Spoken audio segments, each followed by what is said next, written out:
Salah satu cagar budaya Indonesia berlokasi di Kecamatan Tambun Selatan, Kabupaten Bekasi, Jawa Barat, Indonesia.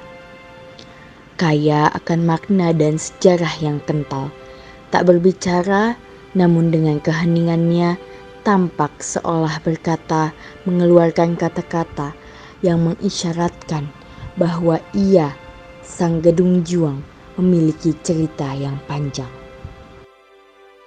Jam tak terasa pergerakannya, hari yang kian cepat berlalu, bulan yang sedikit mempercepat lajunya, tahun akhirnya pun ikut berjalan lebih cepat. Dan ia sudah mulai usang, tua dan renta, sang Gedung Juang. Pijakan-pijakan lembut maupun kasar terekam jelas di dalam dirinya. Karena dia adalah saksi yang tak bersuara bahwasanya bangsa kita pernah terjajah, namun berhasil merebut apa yang menjadi hak kita. Mengusir kebatilan dengan mempertahankan kebenaran.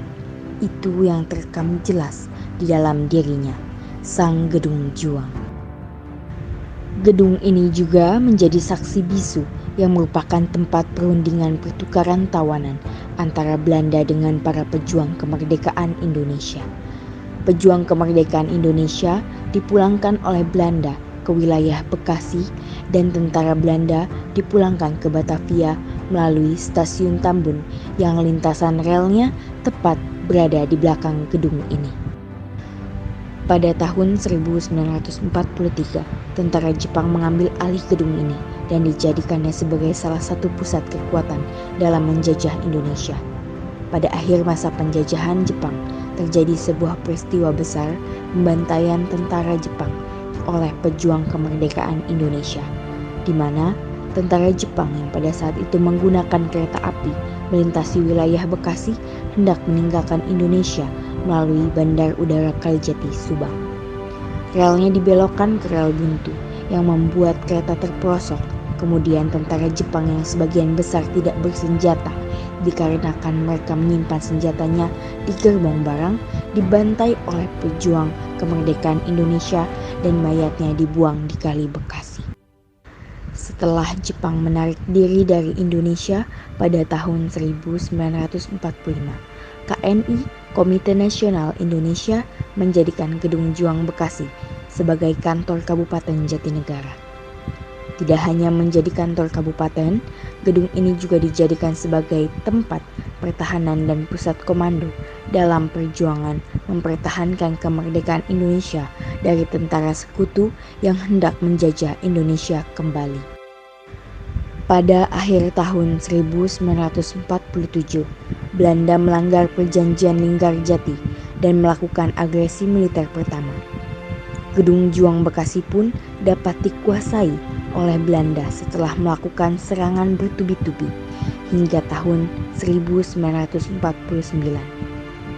Namun, tahun 1950, pejuang Indonesia dapat merebut kembali gedung ini. Setelah gedung ini berhasil dikuasai dan wilayah Tambun berhasil diamankan, maka aktivitas pemerintahan kembali dilakukan di gedung ini. Tercatat pada tahun 1950, Dinas Pekerjaan Umum Kabupaten Bekasi menempati gedung ini pertama kali dan disusul oleh kantor-kantor dan jawatan lainnya hingga akhir tahun 1982. Bangunan baru Gedung Juang 45 merupakan monumen sejarah di Kabupaten Bekasi. Sekarang dijadikan sebagai kawasan wisata museum perjuangan yang berbasis digital dan secara resmi dibuka untuk wisata umum mulai Sabtu 20 Maret 2021 dengan jam operasional pukul 09.00 sampai dengan 17.00 WIB dan tidak dipungut biaya untuk pengunjung.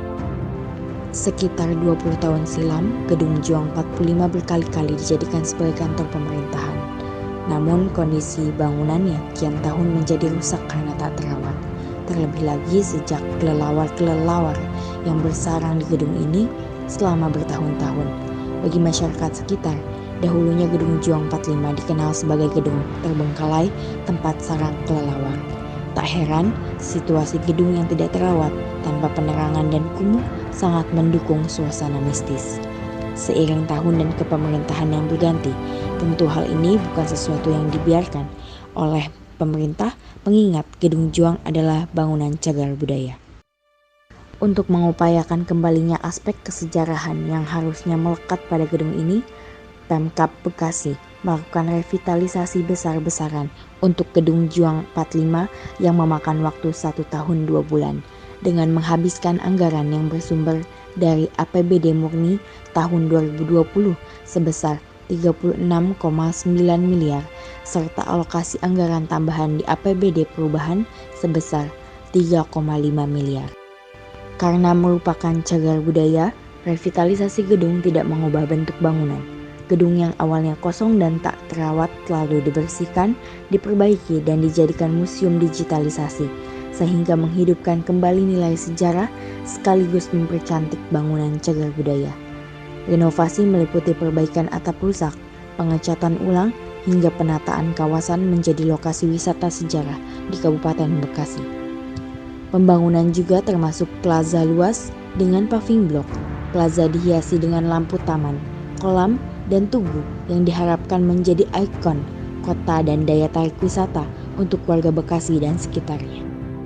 Museum Perjuangan Gedung Juang 45 ini adalah museum pertama di Jabodetabek yang menerapkan digitalisasi sebagai metode penyampaian cerita peninggalan sejarahnya sehingga lebih interaktif dan mudah dipahami.